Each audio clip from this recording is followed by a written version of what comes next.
교회력으로 이번 주 수요일 2018년 2월 14일 이날을 재수요일이라 그렇게 말합니다. 이 수요일부터 4월 1일 부활주일이죠.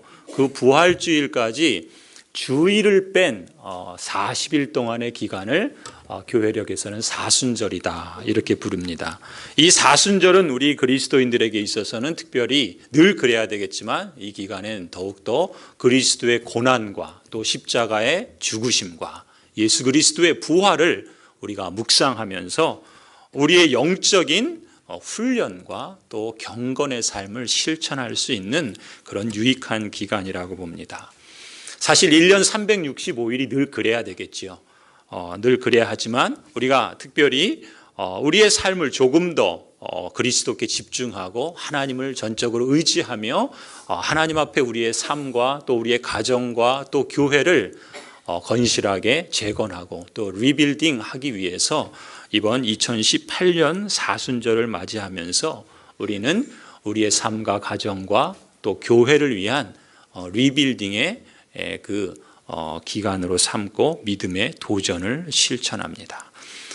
광고를 드리고 또 우리의 교회 주보에 실은 것처럼 우리가 이 기간 사순절 기간 동안 5가지 믿음의 도전을 할 겁니다. 첫 번째는 40일 릴레이 금식 기도를 함께 합니다. 여러분 그 릴레이 금식 기도표 거기에 이제 여러분들이 자원하셔서 작정하신 분들은 그 정한 날짜 그리고 정한 시간에 금식을 하시면서 또 교회 그 공동 기도 제목과 여러분의 개인의 그 가정의 기도의 제목들을 함께 기도하시길 바랍니다. 두 번째 도전은 구제를 위한 사랑의 빵을 합니다. 곧 우리가 금식하는 것입니다. 금식하면서 우리가 금식하는 그 끼니를 우리가 한 끼를 우리가 나름대로 3,000원이다, 5,000원이다, 10,000원이다 이렇게 정해서 내가 금식하는 것만큼 내가 먹을 그 분량의 금액을 사랑의 빵에 모금을 하는 겁니다. 그래서 내가 금식한 것으로 혹 우리의 이웃 가운데 또 우리의 마을 이웃들 가운데 도움이 필요한 사람들에게 내가 금식한 것으로 함께 나누는 그런 의미에서 사랑의 빵, 구제를 위한 사랑의 빵, 믿음의 도전을 합니다. 그리고 거기에 드려진 그 사랑의 빵은 부활주일 때 드려질 건데 그 모든 금액은 다 구제를 위해서 사용하게 될 겁니다. 그리고 세 번째 도전이 우리가 지금 필사하고 있는 누가복음과 또 사도행전.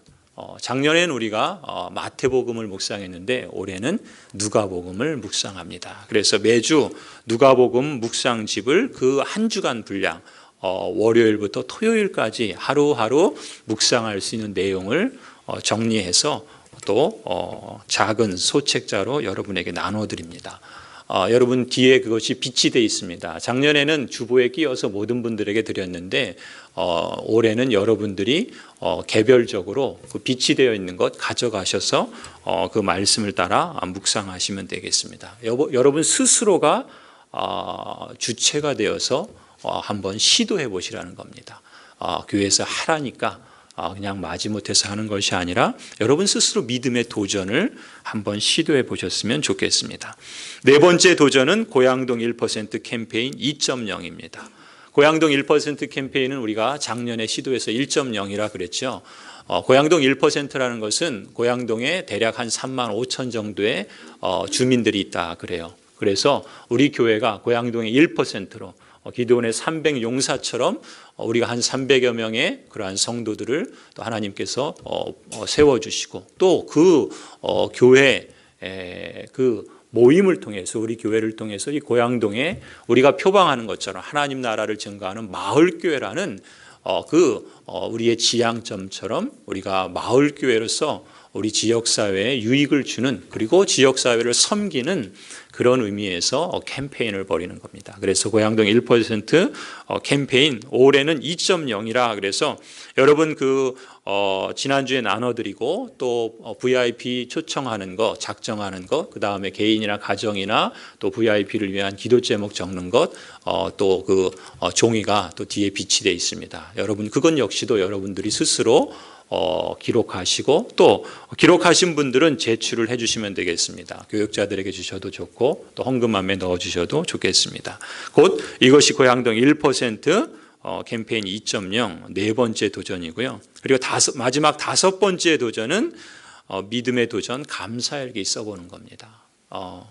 제가 매일매일 작년부터 이 감사일기를 쓰면서 꼬박꼬박 그 일기를 써내려가는 것이 제 삶을 돌아볼 수 있고 또 그 가운데 하나님의 행하신 일들을 기억하고 또 하나님이 행하실 일들을 기대하는 의미에서 유익이 있는 것 같습니다. 그래서 우리가 이 사순절 기간 믿음의 그 도전을 통해서 여러분이 체험한 하나님에 대한 그러한 감사의 내용들, 혹 여러분의 삶의 경험들 속에서 이렇게 저렇게 느꼈거나 깨달았거나 또 체험한 일들이 있을 때 그때 그 일들을 한번 감사의 일기로 적어보시면 어떨까 싶습니다. 그래서 그것을 다섯 번째 믿음의 도전이라 이렇게 정했습니다. 성도 여러분, 이런 믿음의 도전을 통해서 우리가 의도하는 것은 이것입니다. 하나님께서 우리의 삶의 주인으로서 또 주님으로서 우리가 그 하나님을 인정하고 또 우리가 그 하나님을 우리의 삶에 가까이 모시고 그래서 우리의 삶과 우리의 가정과 또 우리 교회를 다시금 재건해 주시고 또 리빌딩 해 주시기를 간구하는 것이죠. 그래서 여러분 이 기간 동안 믿음의 도전을 하시면서 수시로 그런 기도를 함께 드렸으면 좋겠습니다. 우리 교회 주보에 6가지 기도의 제목들을 적어드렸습니다. 보시면서 하셔도 좋고요. 또 여러분 또 메모를 하셨다가 틈나는 대로 함께 하나님 정말 우리가 하나님을 바라봅니다. 하나님을 의지합니다라는 그런 마음으로 기도를 했으면 좋겠습니다. 첫 번째는요. 우리 교회가 하나님 나라를 증거하는 마을교회로 자라게 하여 주옵소서. 그렇게 기도해 주시기 바랍니다. 두 번째는요. 그리스도를 주님으로 받았으니 그 안에서 행하게 하여 주옵소서. 어떤 분들은 그리스도를 주님으로 받아야 할 필요가 있는 분들도 있을 겁니다. 그렇기 때문에 그리스도를 주님으로 받게 하여 주옵소서. 또 어떤 분들은 예수 그리스도를 주님으로 인정했다면 이제 그 안에서 뿌리를 받고 세움을 얻어서 교훈을 받은 대로 자라가야 되겠죠. 감사함의 열매를 맺어가면서 자라야 할 것입니다. 그것을 위해서 기도할 수 있기를 바라고요. 그리고 세 번째는 고향동 1%의 성도로 고향동 3만 5천을 섬기는 마을교회가 되게 하여 주옵소서. 기도해 주시고요. 또 아울러 부활주일 때 VIP로 정한 분들을 우리가 함께 초대하며 부활의 기쁨을 함께 나눌 수 있는 예배가 되게 해 주시옵소서 기도하고요.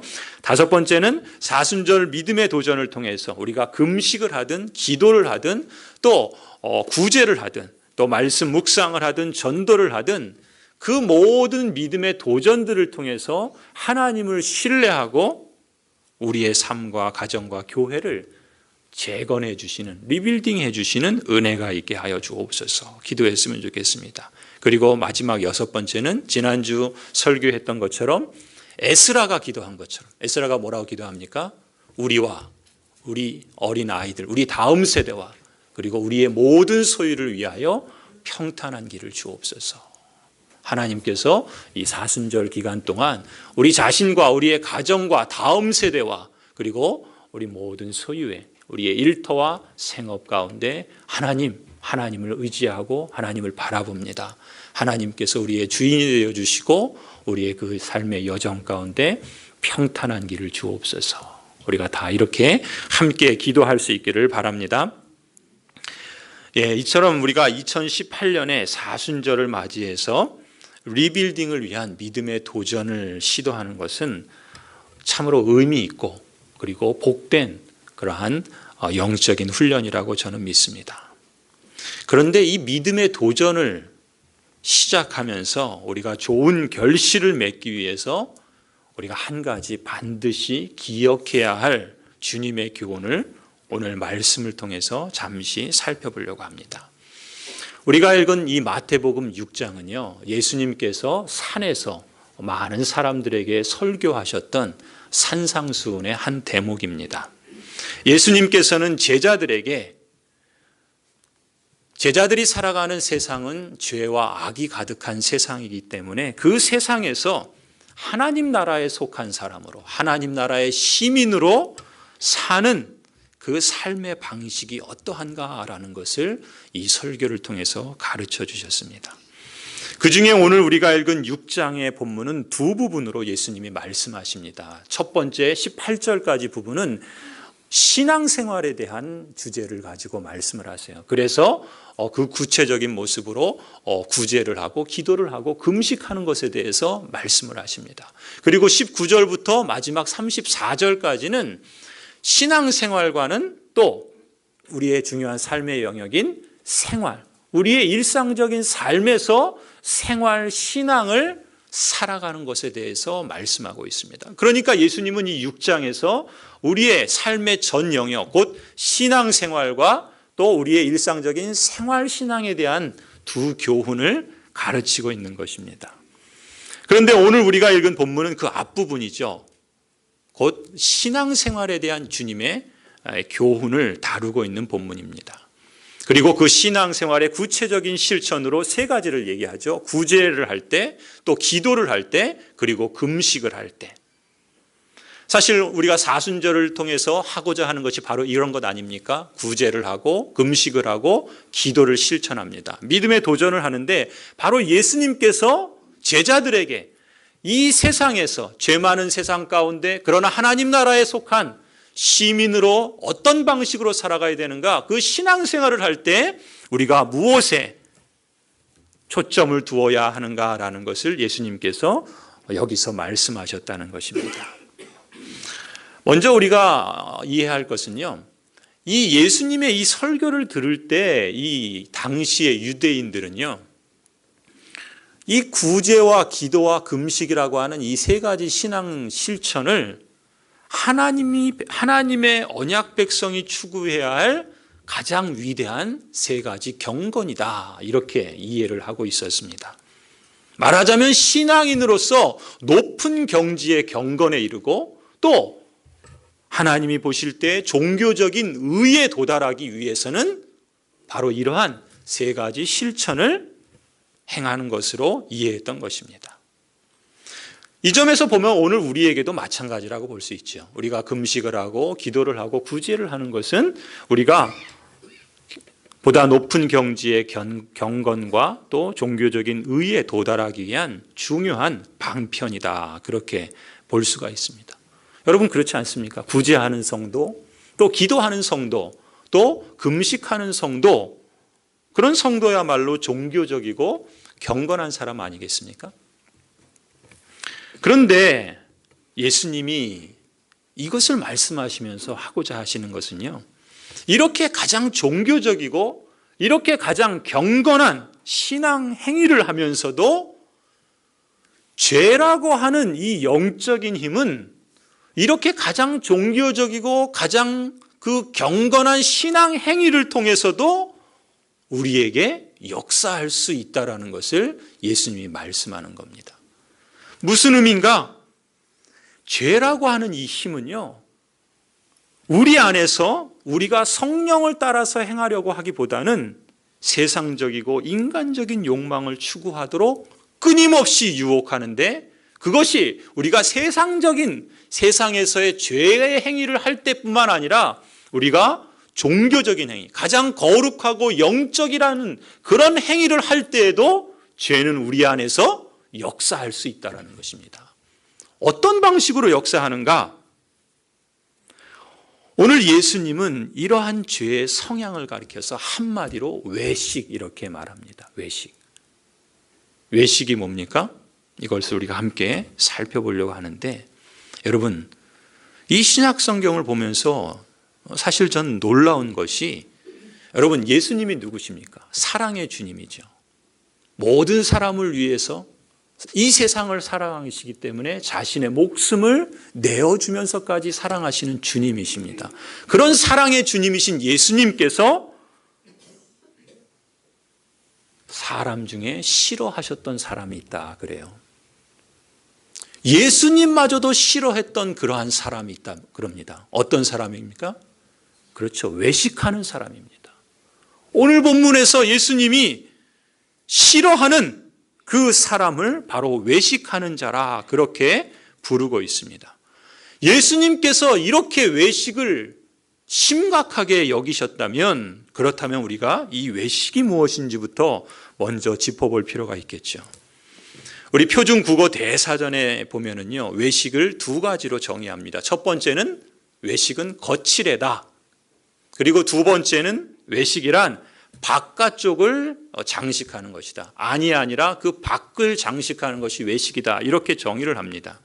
그런데 성경도 보면은요, 이 외식하는 행동이나 외식하는 태도에 대해서 두 가지 특징을 보여주고 있습니다. 하나는 어떤 특징인가? 외식은 항상 자신의 내면보다는 외모를, 외양을, 겉으로 드러나는 것을 더 그럴싸하게 꾸미는 일이다. 이런 특징이 있다 그럽니다. 우리가 잘 아는 바리새인과 서기관들을 향하여 하신 예수님의 말씀이 있죠. 마태복음 23장 7절에 보면 이렇게 말씀하십니다. 화 있을진저, 화가 있을 것이다. 이렇게 말씀하세요. 외식하는 서기관들과 바리새인들이여, 회칠한 무덤 같으니 겉으로는 아름답게 보이나 그 안에는 죽은 사람의 뼈와 모든 더러운 것이 가득하도다. 또 그 아래 25절에도 이렇게 말씀합니다. 화 있을진저 외식하는 서기관들과 바리새인들이여, 잔과 대접의 겉은 깨끗이 하되 그 안에는 탐욕과 방탕으로 가득하게 하는도다. 밖은 아름답고 그럴싸하게 꾸며놨는데 정작 그 속은 온갖 더러운 것들로 가득하다. 뭐가요? 사람의 마음이 죄 아래에 있을 때 그럴 수 있다. 예수님은 말씀하십니다. 그리고 외식의 두 번째 특징은 성경은 무엇을 말씀하는가? 그릇된 동기와 목적, 그릇된 동기와 목적을 두고서 외식이다. 이렇게 말씀합니다. 오늘 본문 6장 1절을 한번 보시겠습니까? 6장 1절에 이렇게 말씀하죠. 사람에게 보이려고 그들 앞에서 너희 의를 행하지 않도록 주의하라. 그리하지 아니하면 하늘에 계신 너희 아버지께 상을 받지 못하느니라. 무엇을 주의하라 그럽니까? 그렇죠. 사람에게 보이려고 의를 행하지 말라. 그렇게 되면 어떻게 된다 그럽니까? 하늘에 계신 너희 아버지께 상을 받지 못한다. 사실 이 6장 1절 말씀이 6장 전체 말씀에 대한 핵심 말씀입니다. 무슨 얘기입니까? 사람이 그릇된 동기와 목적을 가지고 얼마든지 종교적인, 신앙적인 경건한 행위들을 할 수 있다는 것입니다. 가령 오늘 본문에 보시면요, 2절에 구제를 합니다. 구제를 하는 동기가 뭐라고 표현합니까? 사람에게 영광을 받으려고. 5절에 기도를 합니다. 기도할 때 그 동기가 뭐라 그럽니까? 사람에게 보이려고. 또 16절을 보시면 금식을 할 때 어떤 동기로? 사람에게 보이려고. 지금 예수님이 똑같은 말씀을 하시죠. 유대인들이 볼 때 가장 경건하고 가장 종교적인 그 경지에 이르게 하는 그 방편으로서의 이 세 가지, 금식을 하고 구제를 하고 기도를 하는데, 이 세 가지 행위들을, 이 경건한, 이 영적인, 이 종교적인 행위들을 하는 데 있어서 그 동기가, 그 목적이 사람에게 보이려고, 그리고 사람의 영광을 얻으려고 할 수 있다라, 그렇게 말을 하는 것이죠. 만일 그렇게 한다면 그것을 뭐라 그래요? 외식이다. 예수님은 이렇게 말씀하십니다. 그러니까 외식이라는 건 뭐겠습니까? 그릇된 동기나 목적을 가지고 겉을 그럴싸하게 꾸미는 태도와 행동이라고 말할 수 있겠죠. 예수님께서 가장 싫어하셨던 사람, 바로 외식하는 사람이라고 했는데, 바로 무엇을 예수님이 싫어하신 것입니까? 그릇된 동기와 내면보다는 겉을 그럴싸하게 포장하는 사고방식, 그리고 그런 죄의 성향, 그것을 예수님이 싫어하셨다 볼 수 있겠죠. 그렇다면 성도 여러분, 여기서 우리가 이 내적인 동기라고 하는 것, 우리 속에, 우리 마음에 있는 그 신앙적인 행위를 하는 동기와 목적이 얼마나 중요한가. 우리의 신앙 성숙, 우리가 이러한 행위들을 하는 것은 우리가 영적인 그 리빌딩을 이루어가고 우리 삶을 하나님 앞에서 더 경건하고 또 온전하게 세우고자 함인데, 이런 내적인 동기와 목적이 그 영적인 성숙에 있어서 얼마나 중요한가라는 것을 우리가 되새길 필요가 있지 않겠습니까? 사실 우리가 성도로서 가장 주의해야 할 것이 무엇이겠습니까? 여러분은 어떤 분들입니까? 성도는요, 하늘나라에 속한 시민이다 말씀하시죠. 여러분 믿으십니까? 성도는 하나님 나라의 시민권을 가진 사람들입니다. 그런데 그런 성도가 하나님 나라의 시민권을 갖고 하나님 나라에 속한 사람이 지금 어디서 살아갑니까? 이 땅에서 살아가죠. 죄가 있고 악이 가득한 이 땅에서 우리가 하루하루를 살아가고 있습니다. 그렇기 때문에 필연적으로 우리가 비록 신분으로는 하늘에 속해 있고 하나님 나라의 시민으로 이 땅을 살아가고 있지만, 이 땅에서는 끊임없이 죄가 있고 악이 영향을 미치기 때문에 사단은, 그리고 이 세상의 풍조는, 그리고 우리 안에 여전히 역사하는 그 믿음의 그 악한 본성들은 우리가 가장 경건하고 가장 신앙적인 행위를 할 때에도 어떤 일을 벌이는가? 우리를 이 세상에 속한 사람으로서 살아가게끔 만든다는 것입니다. 하늘에 속한 사람이요, 하늘의 신분을 가진 그런 거룩하고 그렇게 고귀한 사람으로서 살지 말고, 너가 지금 이 땅에 살아가니까 이 땅의 풍습을 따라서 살아라. 이 땅에 너의 그 악한 본성을 따라서 살아라. 그렇게 사단은 우리를 부추긴다는 것입니다. 뭘 할 때요? 가장 영적인 행위들을 할 때. 그냥 세상에서 죄를 범할 때가 아니고 가장 종교적이고 영적인 행위를 할 때에도 우리에게 이렇게 유혹하고 시험한다는 것입니다. 그래서 그래서 사도 바울께서는 로마서 12장 2절에서 뭐라고 말씀합니까? 너희는 누구예요? 하나님 나라의 시민이요, 또 하늘에 속한 성도는 이 세대를 본받지 말고 너희의 마음을 새롭게 함으로 하나님이 기뻐하시는 거룩한 산 제물로 드리라. 하나님의 선하시고 기뻐하시고 온전하신 뜻이 무엇인지 분별하라. 이렇게 말씀하시죠. 이런 맥락에서요, 우리가 주의해야 하고 주목해야 할 중요한 것이 하나 있는데, 그것은 바로 우리의 내적인 내면적인 동기와 목적입니다. 신앙적인 이 금식을 하고 구제를 하고 기도를 함에 있어서도 그렇습니다. 여러분, 세상 사람들은요, 내면이야 어떻든 속이야 어떻든 그걸 누가 알겠습니까? 결과만 좋으면 다 좋다 그럽니다.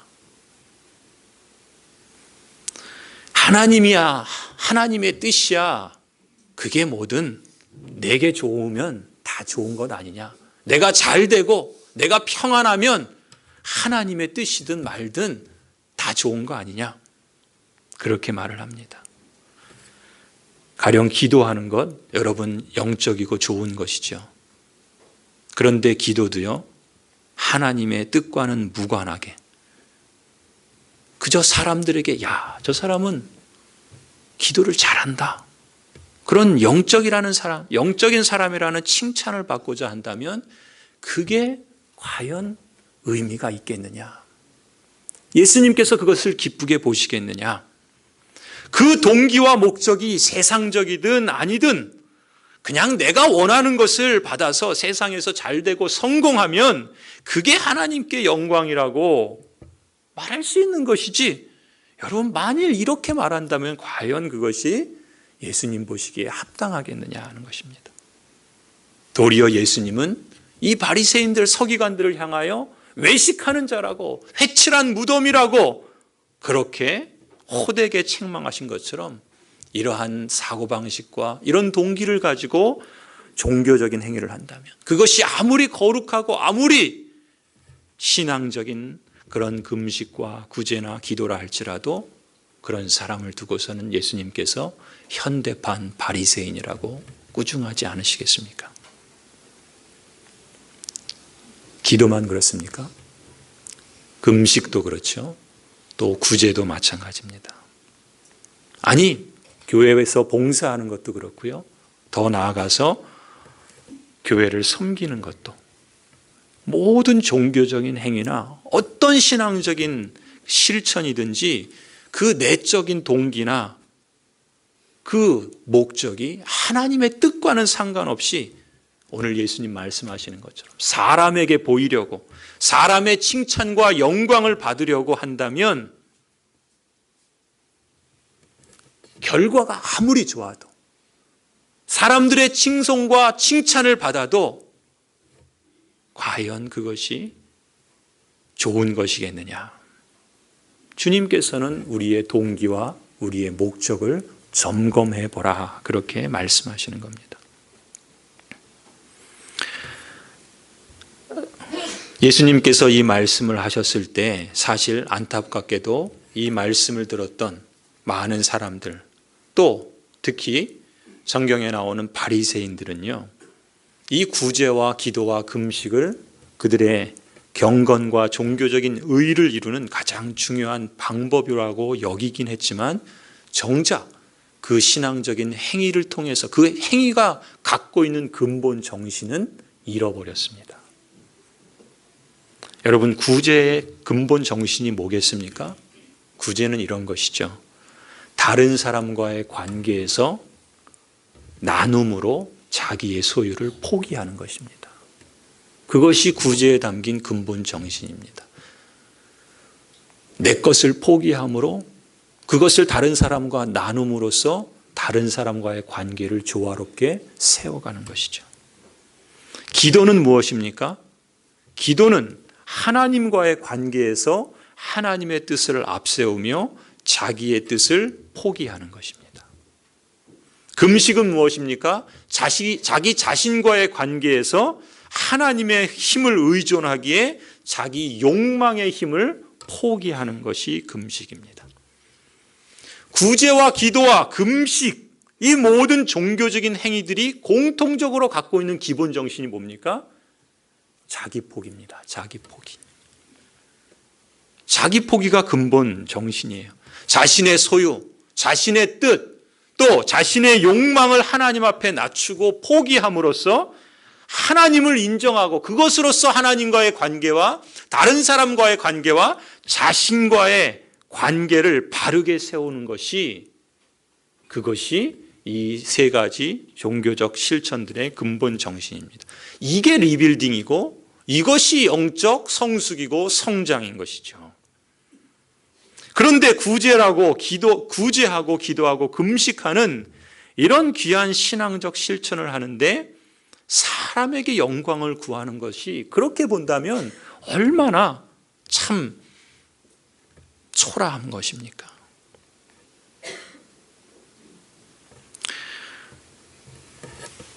사람들에게 구제하고 기도하고 금식하는 것을 자랑하고 그래서 그것으로 인정받고 칭찬받는 것, 그럴 수 있지요.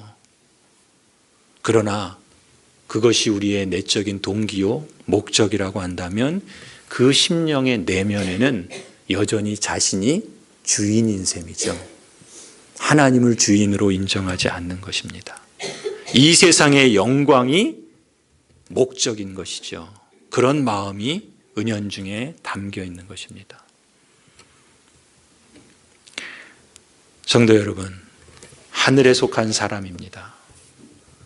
우리가 그러한 고귀하고 존귀한 사람들인데, 그런데 여전히 우리가 이런 종교적인 경건의 실천을 하면서 하늘의 가치를 두지 않고 이 땅이 추구하는 것에 가치를 두고 산다면 그것을 예수님은 외식이라 부르는 것이죠. 현실적으로 보면 우리가 이런저런 신앙적인 행위를 할 때, 이번 사순절을 통해서도 그렇습니다. 구제를 하고요, 금식을 하고요, 기도를 하면, 그러면 주위 사람들이나 다른 교우들로부터 칭찬을 받을 수 있고 또 목회자들로부터 또 칭찬을 받을 수 있지요. 그것을 뿌듯해하고 또 그것을 염두에 두고 더 하려고 하는 마음도 있습니다. 와, 집사님 참 신앙 좋으시네요. 어떻게 그렇게 금식을 많이 하세요? 참 대단하십니다. 어떻게 그런 어려운 중에도 구제를 하십니까? 물론 우리가 이런 칭찬과 이런 인정을 서로에게 행할 수 있습니다. 그런데 그 행위들을 하는 우리 자신의 내적인 동기가 그것을 목적으로 하고 있다면, 사람에게 보여서 사람의 칭찬과 영광을 받는 것에 목적을 두고 있다면 예수님께서 단호하게 말씀합니다. 뭐라고요? 자기 상을 이미 받았다. 이미 받은 상은 뭡니까? 사람에게 보이려고 했던 그 신앙적 실천들에 대해서 사람이 해준 칭찬, 그것이 이미 받은 상입니다. 예수님께서 이렇게 말씀하실 때는 무엇을 염두에 두고 하시는가? 그 다음에 뭐라고 하시는가를 가만히 보면은요, 예수님께서 사실 자기 상을 이미 받았다라고 하는 이 표현에는 우리가 잊지 말아야 할 엄중한 경고가 담겨 있는 겁니다. 어떤 경고입니까?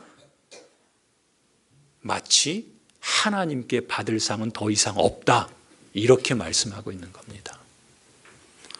이 땅에서 사람들에게 이미 상을 받은 사람은 절대로 하나님께서 다른 어떤 상을 주실 것이라고 아예 기대도 하지 말라, 이런 의도로, 이런 강조로, 이런 엄중한 경고로 지금 예수님께서 말씀하고 있다는 것입니다.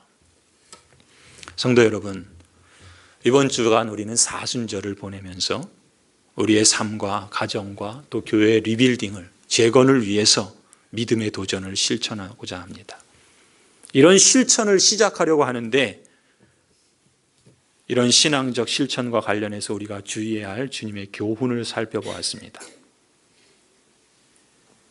우리가 하나님 나라의 시민권을 가지고 있지만 이 세상에 속한 가치와 방식으로 우리 내면을 채우고 우리의 신앙적인 목적으로 삼는다면 그것이야말로 가장 초라한 신앙인의 모습이라 하지 않을 수 없습니다.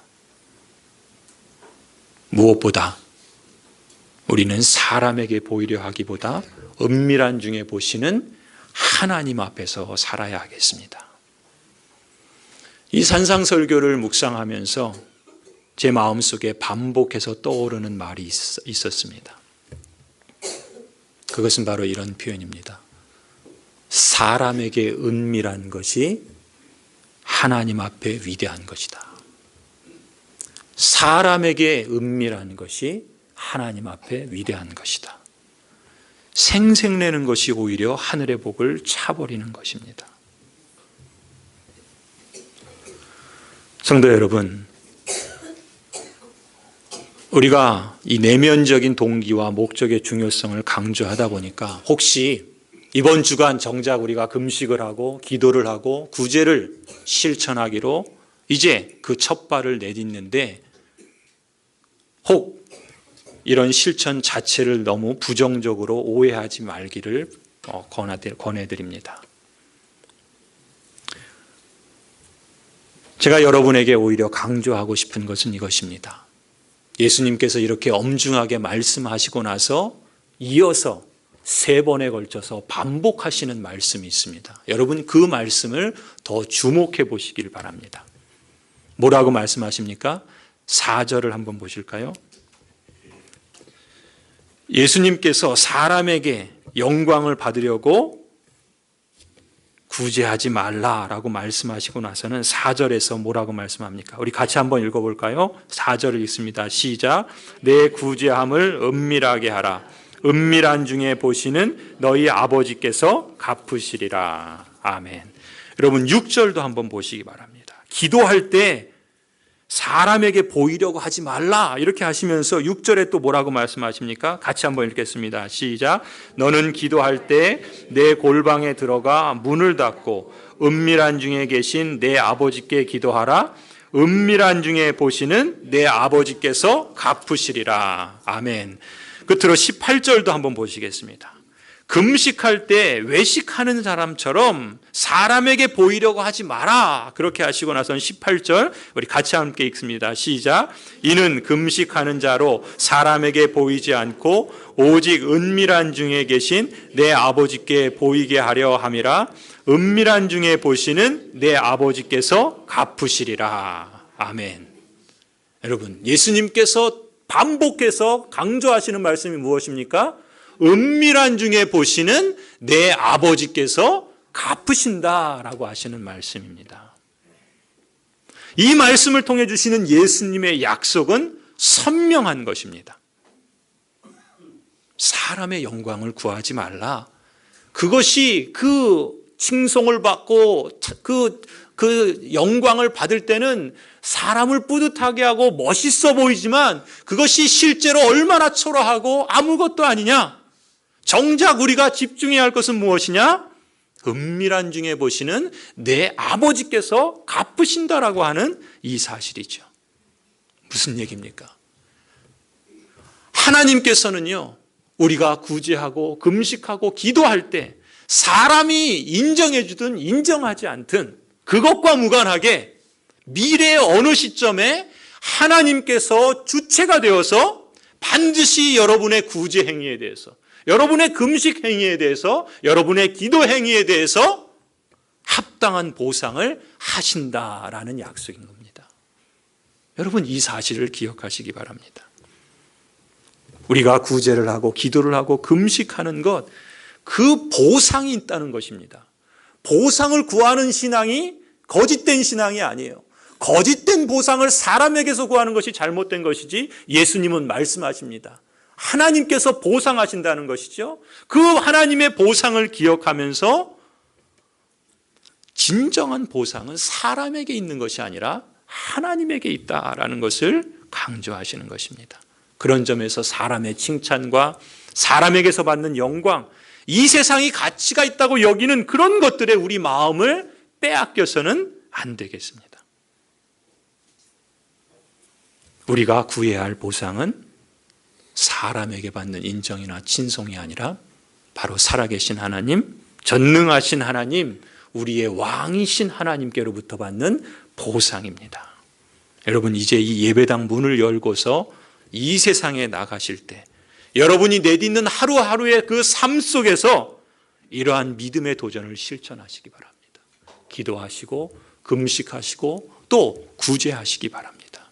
그리고 그 실천을 하면서 사람이야 어떻든, 사람이 칭찬을 하든 말든 중요한 것은 하나님의 상을 고대하시면서 하나님 앞에서 살아가시는 그러한 복된 삶이 되시기를 주님의 이름으로 간절히 축원합니다.